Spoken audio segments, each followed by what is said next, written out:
फोनवरती निमंत्रण स्वीकारलं. होय भाई 23 तारखेला संजय कदमांच्या कार्यक्रमाला मी येतो असं त्यांनी ठामपणे सांगितलं. ते आमचे शंभूराज देसाई साहेब, आपल्या जिल्ह्याचे पालकमंत्री.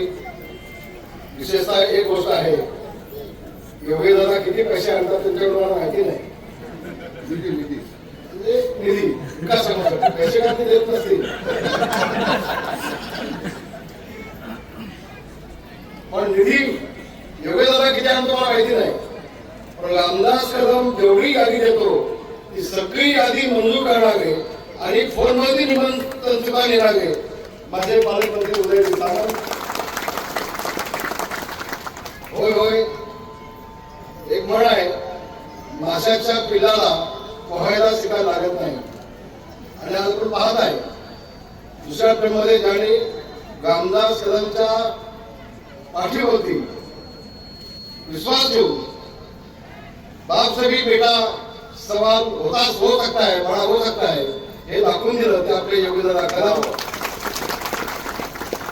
आणि माझा जीवाभास ज्यांच्यावरती खूप प्रेम केलं ती माणसं होती. एक संजय कदम, एक शंकर कांगणे आणि शशिकांत चव्हाण.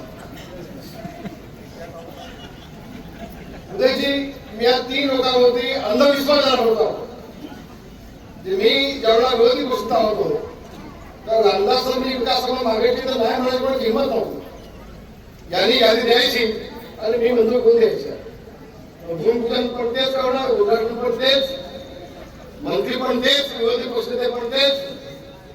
खूप भावासारखं एकमेकांवर प्रेम केलं, या कुटुंबासारखं प्रेम केलं. पण 2009 मध्ये ज्यावेळेला महाराष्ट्रामध्ये घडलं त्यानंतर या सगळ्यांनी निर्णय घेतला. मी याला कधी दोष दिला. आमचा सिकंदर देसाई पण येत असेल सगळी मंडळ कुणाला दोष देत नाही, कारण ती वातावरण तसं होतं. त्यावेळेला जेवढा एखादा पक्षच आपल्याला त्याला पाडतो, मला पाडलं गेलं आणि म्हणून या सगळ्या मंडळ तो निर्णय घेतला होता.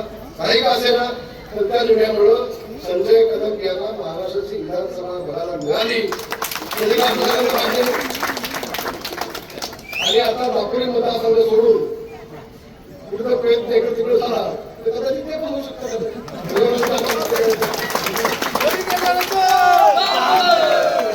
मी रघुनाथराव सापड्यातलो म्हणून माझी मुलं जर आमदार झाली मला अधिकार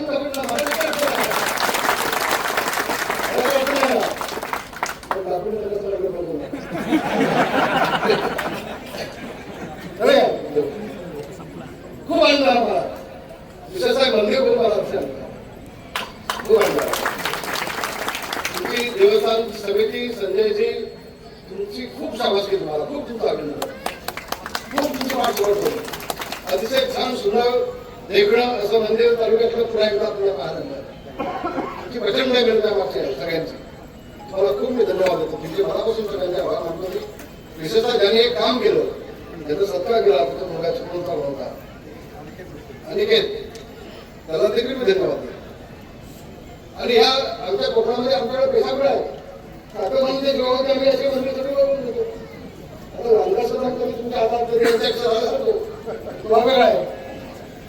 मी खूप मदत केली आमच्या जेव्हा पोलिसांना खूप मदत केली. पण एक सांगतो मी तुम्हाला, आता मी काळामध्ये सांगितलं शिवाजीराव साहेब 1 कोटी रुपये लगेच घेऊन टाका. एका क्षणात त्यांनी सांगितलं 1 कोटी रुपये चिंतन सांगितलं. म्हणजे की सत्तेचा भाग हा असतो. मला सांगा कुठलाही मंत्रिमंडळातला एक ग्रामीण मंत्री पर्वती येत नाही, पर्वती कोण येत नाही. पण माझा पर्वती दोन्ही माझ्या ग्रामीण मंत्र्यांनी आपण माझ्या कुटुंबाला सन्मान दिला. आपण आला, आपला खूप धन्यवाद. आधी कुणाला तुम्हाला जायचं आहे.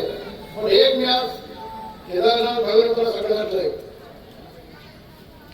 की मोदीजी आणि अमित शहाजी यांच्या पाठीशी तुम्ही खंबीरपणे उभे राहा आणि पाकिस्तानला अभ्यास लागू करून टाका. आमचा जिल्ह्याचा विकास होईल, आमच्या राज्याचा विकास होईलच, मला कुठे जमत नाही. पण आमच्या सीमेवरती आमच्या जवान ज्या कधी कधी बातम्या येतात त्यासाठी काही भगवंताला सगळं घातलं की आपण आमच्या जवानांच्या पाठीशी खंबीर करतो. हे काही जवान शहीद होत आहे आपण घातलंय. आणि मला तुम्ही काहीतरी म्हणून घरात मध्ये नाही उदय की बोलले ते व्यस्त असलं पाहिजे. तुमच्या तोंडात दिस आपण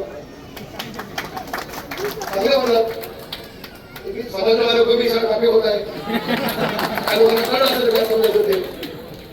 पण फसू नका फसू नका. वैभव खेडेकर माझ्याच काय करते मी त्यांचा राजकीय गुरु आहे त्याचा देखील त्याला व्यासपीठाला घेऊन जाणार देखील मीच आहे. मी सगळे गुण घेतो म्हणून सगळी आपली सगळी आपण सगळे एका कुटुंबाची माणसं आहोत. एका कुटुंबाची आपण सगळी माणसं आहोत. मला हा कार्यक्रम बघून माझा आनंद झाला. विशेषतः उदयजी तुम्ही सुरुवात रस्ते आलात तर माझ्या संध्याला असं वाटलं असतं एवढा मी मोठा कार्यक्रम केला. मी एकदा संध्याकाळ बोललो तर शक्य असं नव्हे मला संध्या खुश होईल असं बोललो. एखादी म्हटले काही पाऊस आहे नाही तर हेलिकॉप्टर निघून गेला. पाऊस आहे ढगाळ वातावरण आहे आता परवानगी मिळणार नाही तर मी 10 मिनिटं का होईना मी हेलिकॉप्टर निघून गेला असतो. एबीपी माझा, उघडा डोळे बघा नीट.